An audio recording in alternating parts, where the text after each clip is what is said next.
Recently, I set up a website, not to replace my Etsy shop, but to work alongside my Etsy shop. And I have been putting all of my energy into that, I guess, fairly naturally. A lot of people have been asking me how I'm finding sales and traffic on the website in comparison to Etsy.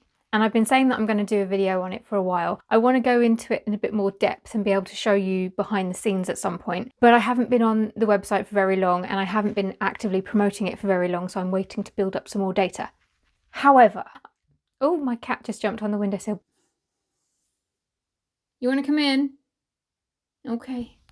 Right, where was I? Website and Etsy comparison.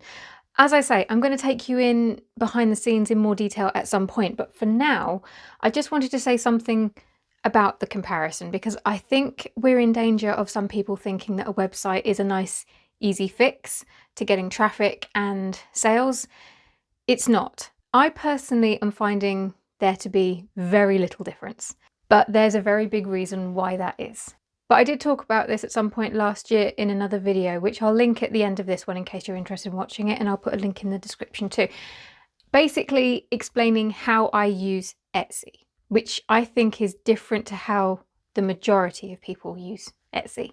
Now, we all know that you need to you have to promote your shop and try and drive as much traffic as possible, and not just rely on organic traffic or paid traffic from ads and what have you.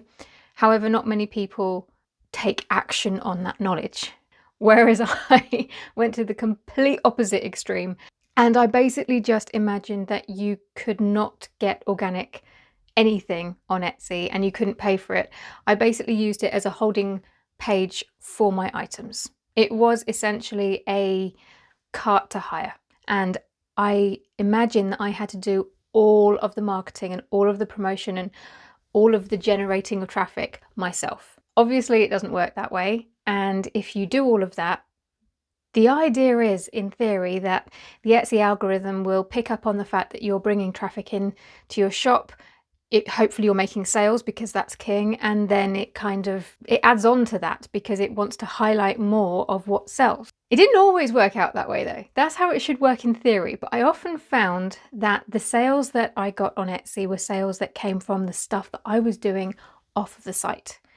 And the moment I stopped putting all of my attention and effort onto Etsy, and then I started moving it to my website, Etsy didn't just slow down and then come to a gradual halt.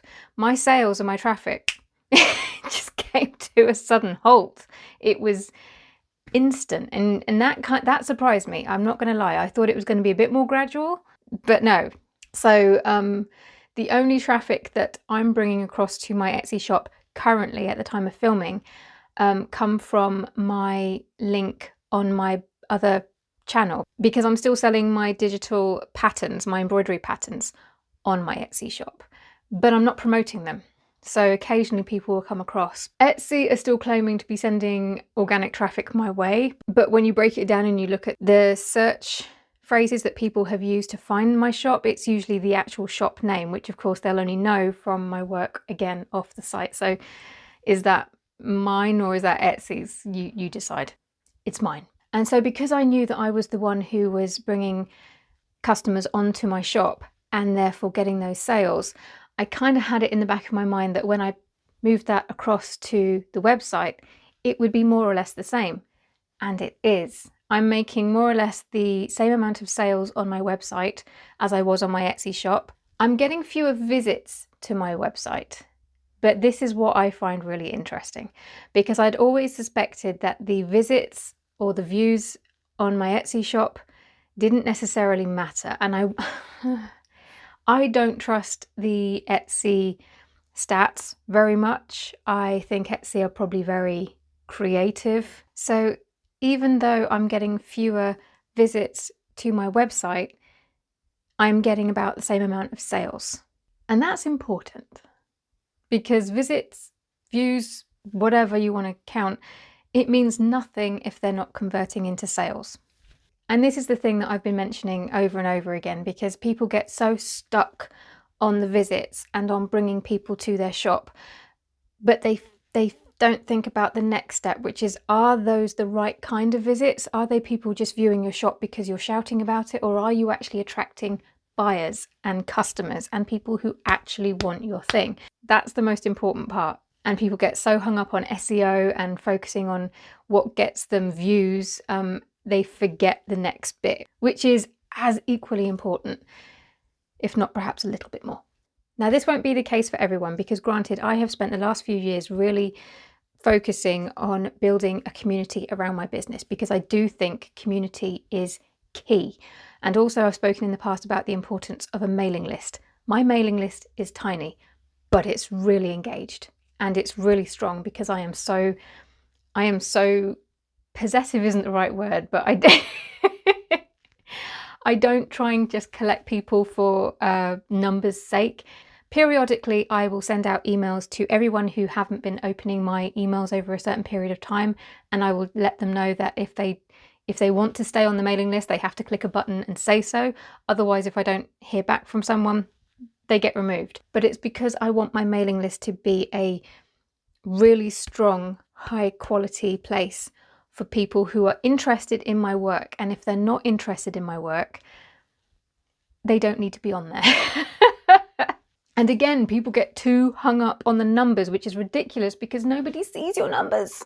Nobody cares. It's about attracting people who are interested in your work. And the video that I referred to earlier basically talked about the 3 things that I think are so important to build up the foundations to your business. And that's a mailing list, a website, and a community.